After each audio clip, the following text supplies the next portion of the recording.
La matinale Grand Lille TV avec Adrien Lanois.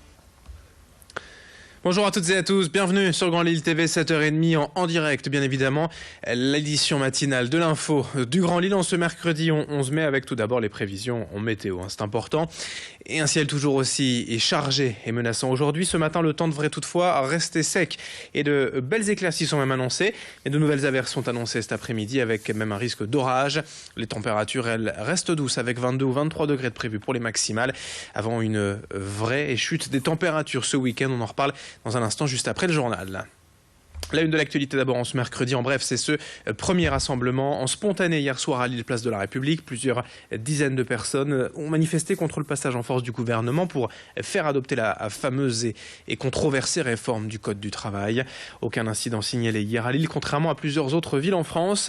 Les syndicats de leur côté prévoient une nouvelle journée d'action demain jeudi et deux autres déjà la semaine prochaine, mardi 17 et jeudi 17 mai, et pour dénoncer donc l'emploi de l'article 49.3. On évoque également à la une ce matin ces perquisitions menées hier au domicile de plusieurs membres de la famille Mullier en France, en Belgique et au Luxembourg. Une enquête pour fraude fiscale et blanchiment d'argent qui pourrait concerner plusieurs hauts responsables de la famille propriétaire du groupe Auchan.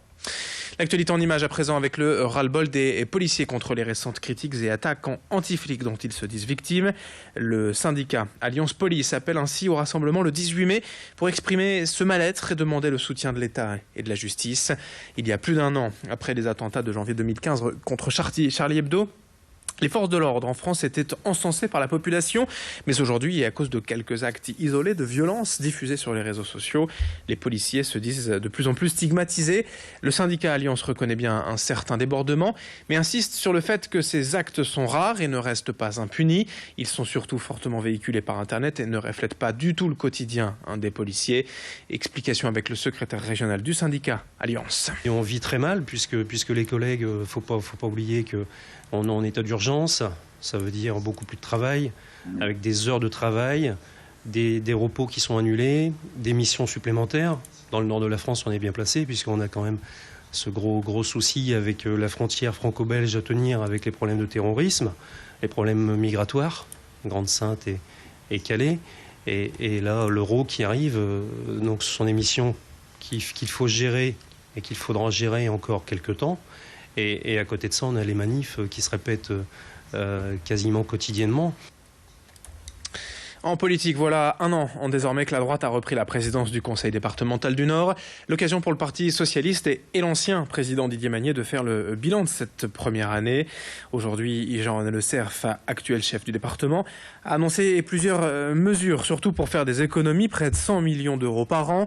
Augmentation de la taxe foncière, diminution des subventions aux EHPAD, fin de la gratuité des transports scolaires. Des mesures évidemment critiquées par l'opposition qui craint que les inégalités se creusent encore, notamment pour les personnes âgées qui ne seraient plus correctement prises en charge faute de moyens. Écoutez le sentiment de Didier Magnier et face aux hausses d'impôts et face à la presse hier à Lille au micro de Céline Huret.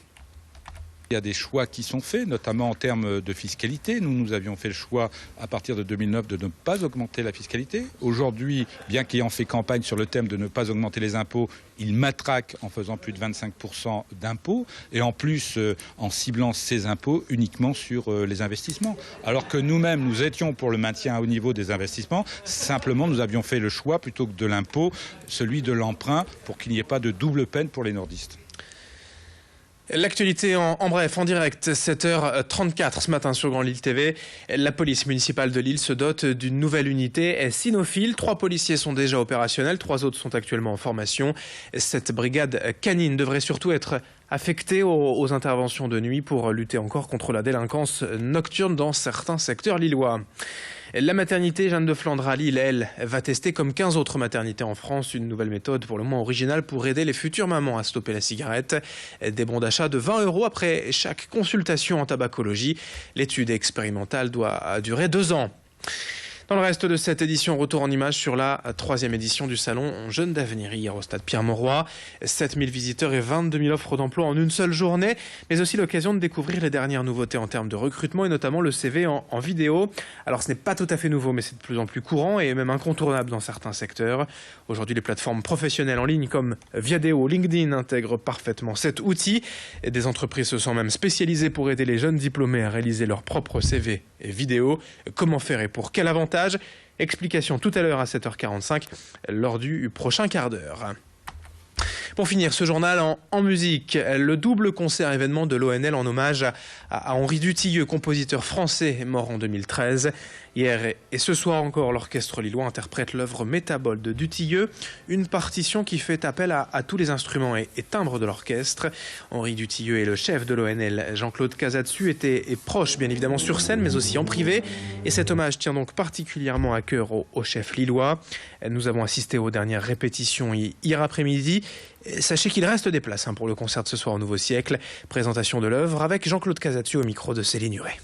Dutilleux a joué un grand rôle dans ma vie amicale, professionnelle, et notre premier enregistrement a été sa première symphonie avec laquelle on a eu un grand prix du disque il y a quelques années. Et puis cette œuvre, Les Métaboles, dont j'ai entendu la création en 65 sous la direction de Georges Sell, m'a complètement séduit et évidemment a fait rentrer Dutilleux dans une ère très contemporaine qui fait appel à tous les timbres de l'orchestre, qui fait appel dans cette œuvre qui s'appelle Métabole, c'est-à-dire en grec métabolé, changement. C'est l'évolution d'une chenille en chrysalide. Sa chrysalide, elle sort de sa chrysalide, elle devient papillon. Mercredi 11 mai, 7h36 en direct sur Grand Lille TV dans un instant, moins de 30 secondes, la météo et l'infotrafic en direct en temps réel de cette matinée. À tout de suite.